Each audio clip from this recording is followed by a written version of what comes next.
Le dernier quart d'heure de Smart Bourse, comme chaque soir, c'est le quart d'heure thématique. Le thème ce soir, c'est celui de la dette émergente. Nous parlons de cette classe d'actifs avec les spécialistes d'Iveo Capital Partners et son cofondateur, Michael Israël, qui est à mes côtés en plateau. Michael, bonsoir. Bonsoir, Eva. Vous êtes spécialiste de la dette émergente, en devise dure, comme on dit, Michael. Première question, comment se comporte cette classe d'actifs, alors qui fait partie quand même des univers d'actifs risqués dans le grand océan des marchés des classes d'actifs. Comment se comporte cette classe d'actifs là depuis le 28 février dernier, le déclenchement de la guerre d'Iran?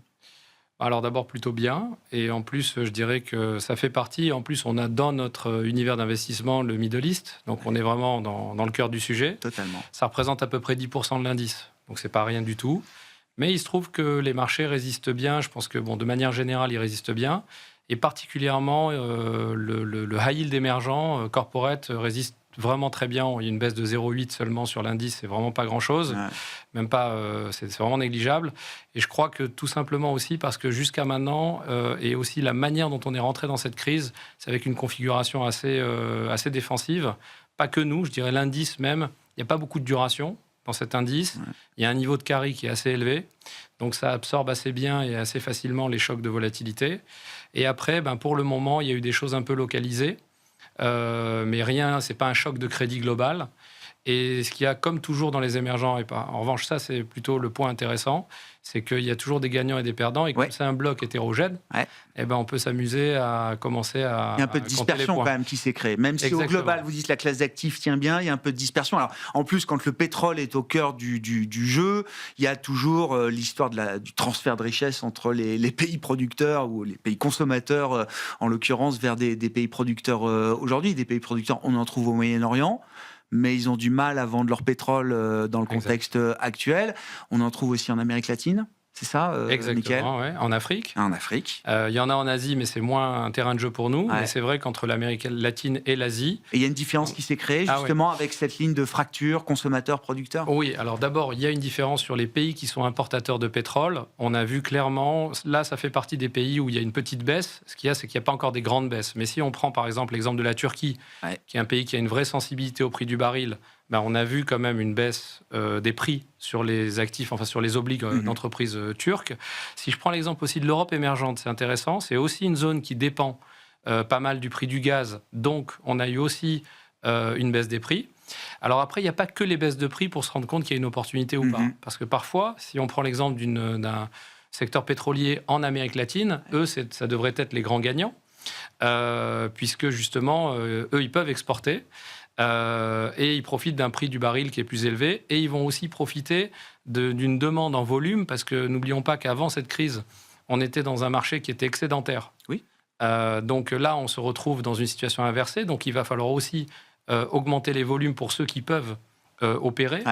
Et donc là, il y a des vrais grands gagnants. Alors, on n'a pas forcément Augmenter les volumes, ça veut dire aussi pouvoir stocker, par exemple. Aussi. Avoir encore des capacités de stockage pour stocker les volumes. Mais là où c'est intéressant, c'est qu'il y a parfois des opportunités qui sont... elles n'apparaissent pas très claires comme ça. C'est-à-dire qu'on voit les prix qui ne sont pas appréciés. Mais on a quand même le profil de crédit de la boîte qui a considérablement changé. Parce que là, elle évolue d'un coup dans un environnement avec un prix très élevé. Pas de problème de restriction sur ses volumes. Et donc, elle va pouvoir avoir une génération de free cash flow qui va être bien meilleure. Donc, un prix qui ne bouge pas, mais une situation qui s'améliore, c'est une opportunité aussi. J'entends. Sur l'Amérique latine, qui est votre zone de prédilection, alors parmi les grands pays producteurs, on pense bien sûr au Brésil, pays central majeur. Vous avez travaillé là chez Iveo sur ce qu'on appelle la doctrine Monroe aujourd'hui, ou la version trumpienne de la doctrine Monroe. L'idée que les États-Unis, en l'occurrence l'actualité montre qu'il n'y a pas que les Amériques qui intéressent Donald Trump, il y a aussi ce qui se passe encore ailleurs dans le monde, mais c'est quand même l'idée de se recentrer en matière de politique étrangère sur les Amériques, alors du Groenland peut-être jusqu'au sud de l'Amérique latine. Qu'est-ce que vous comprenez de cette approche américaine et quelle implication ça a pour des investisseurs comme vous spécialisés dans la dette émergente, le crédit émergent de ces entreprises appartenant à cette zone? Alors, moi, j'aime bien d'ailleurs le mot, la doctrine Monroe, parce qu'en fait, il y a un autre mot qui passe vachement, pardon pour dire vachement, mais beaucoup mieux, et dont on parle depuis quelques années, qui s'appelle la souveraineté. C'est un joli thème, Mais à la fin, la donne rose, c'est un peu la même chose en extension. Mais comme c'est autour de Trump, etc., c'est interprété un peu différemment. À la fin de l'histoire, qu'est-ce que c'est le sujet ? Le sujet, c'est que l'économie mondiale et les participants à l'économie mondiale ont compris qu'il fallait avoir une certaine souveraineté, un certain contrôle sur ces approvisionnements, qu'ils soient en matières premières ou sur d'autres sujets stratégiques. Donc effectivement, Trump, lui, on sait très bien qu'il ne se cache pas. Donc il est allé pleinement dans ce sujet de souveraineté en essayant de reprendre du contrôle et reprendre donc du levier sur les sujets qui peuvent menacer les États-Unis à moyen long terme, que ce soit sur la monnaie de réserve qu'est le dollar et que ce soit sur l'accès aux matières premières pour les États-Unis, mais aussi pour avoir un certain contrôle pour l'accès des matières premières d'autres pays. Et vous savez qui cible sur ce sujet pour avoir toujours ce levier. Donc, c'est un sujet qui est intéressant dans un sens parce que ça remet les matières premières au centre du jeu. Les ressources. Exactement, avec une dimension stratégique. Et on sait très bien que les émergents sont la région du monde où on va retrouver le plus de matières premières. Donc, je dirais que pour nous, quand même, c'est loin d'être une dimension négative. Ensuite, pour ça clarifie ça. Oui. Ça amène de la visibilité, de la sécurité. Oui, parce dans des pays qui pouvaient en manquer. Exactement. Pour l'investisseur, j'entends. Exactement. C'est-à-dire que la dimension stratégique, la valeur stratégique des ressources naturelles a repris le dessus très clairement depuis l'arrivée de Trump. On a vu qu'il a essayé avec les droits de douane et il a compris que ce n'était pas suffisant d'avoir des droits de douane, d'avoir la plus grande économie de consommateurs au monde. Ce n'est pas suffisant pour avoir un levier sur les autres si fort que ça.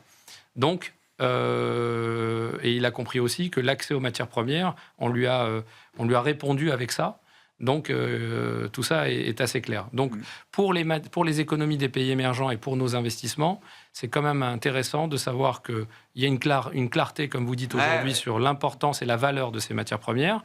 Et en plus de ça, pour l'Amérique latine, c'est vraiment un continent sur lequel, là, pour le coup, on a des richesses très, très importantes. Et il y a cet historique, tout simplement, entre les États-Unis et l'Amérique latine. Et ce qui va se passer, ce n'est pas quelque chose d'uniforme, mais ce qui est en train de se passer ou ce qui va se passer, c'est tout simplement que, avec l'appui des États-Unis, certains pays vont avoir probablement, comme on l'a vu pour l'Argentine, être amis des États-Unis a servi.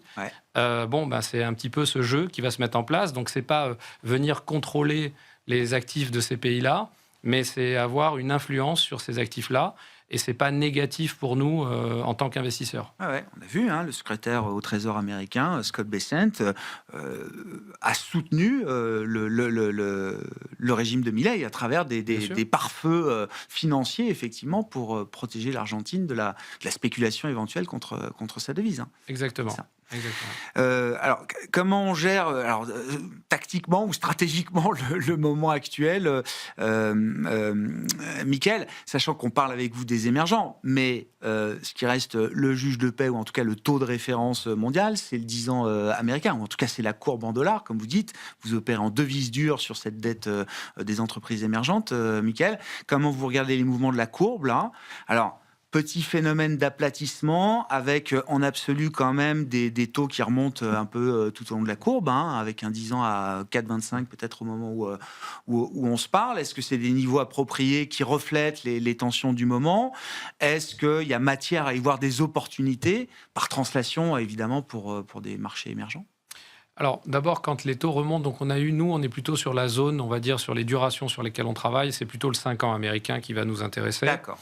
On a eu quoi comme repricing ? À peu près 30 BP, mais c'est vrai que c'est 30 BP qui venaient après un fort rallye du début d'année. Oui.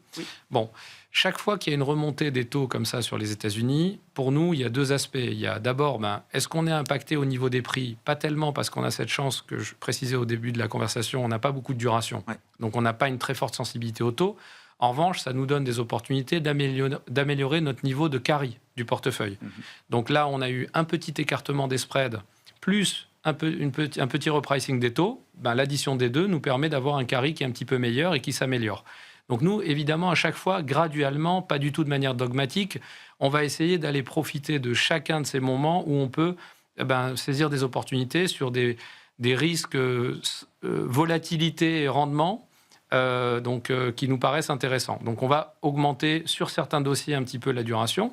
Je vous ai dit tout à l'heure, l'avantage des émergents, c'est que c'est très hétérogène. Ouais. Et il y a de tout. Et donc l'avantage, c'est qu'il va y avoir des choses qui ont été un peu impactées, d'autres beaucoup plus, et d'autres pas du tout. Et là, déjà, on a commencé à avoir des opportunités.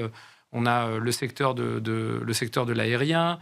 On a vu quelques baisses de prix et donc un rendement un peu plus important sur certains noms du secteur pétrolier. Donc, on va pouvoir faire notre picking. Et je dirais que la grande différence, c'est marrant parce que hier, j'étais à une conférence et on a parlé de ça. Il y avait le sujet des souverains et le sujet des corporates. Et ce qui est vraiment intéressant quand il y a des petites crises, on verra si celle-ci, elle va plus loin. Mais quand il y a des crises, en fait, on peut vraiment, par la granularité du corporate, on peut vraiment aller chercher le bénéficiaire sans prendre le problème. Je m'explique. Si je fais une analogie avec un pays sur le souverain, ça reste un souverain. Imaginez que ce soit un pays producteur de pétrole. On va dire que c'est un gagnant. Mais c'est un gagnant, on peut l'acheter, mais vous achetez aussi les problèmes du pays. Il y en a d'autres, il n'a pas que le pétrole. Alors que là, on peut vraiment se focaliser, aller chercher une société qui est dans le segment dont on sait qu'il va y avoir un bénéfice et très finement aller se positionner. On n'est pas obligé de prendre quelque chose qui est une globalité. On n'embarque pas tout avec. Exactement. Ouais, et donc là, c'est vraiment le moment dans lequel on est. C'est qu'on peut vraiment aller faire de manière assez fine notre marché sur les noms qui nous intéressent, qui ont bougé, de manière justifiée, moins justifiée, etc. Bon, un moment de sélection, effectivement, d'opportunités dans cet univers de la dette émergente en devises dures. Merci beaucoup, Mickaël. Merci d'être venu nous éclairer sur la classe d'actifs dans ce moment de crise et de crise iranienne, en l'occurrence. Mickaël Israël, cofondateur d'Iveo Capital Partners, était l'invité de ce dernier quart d'heure de Smart Bourse ce soir.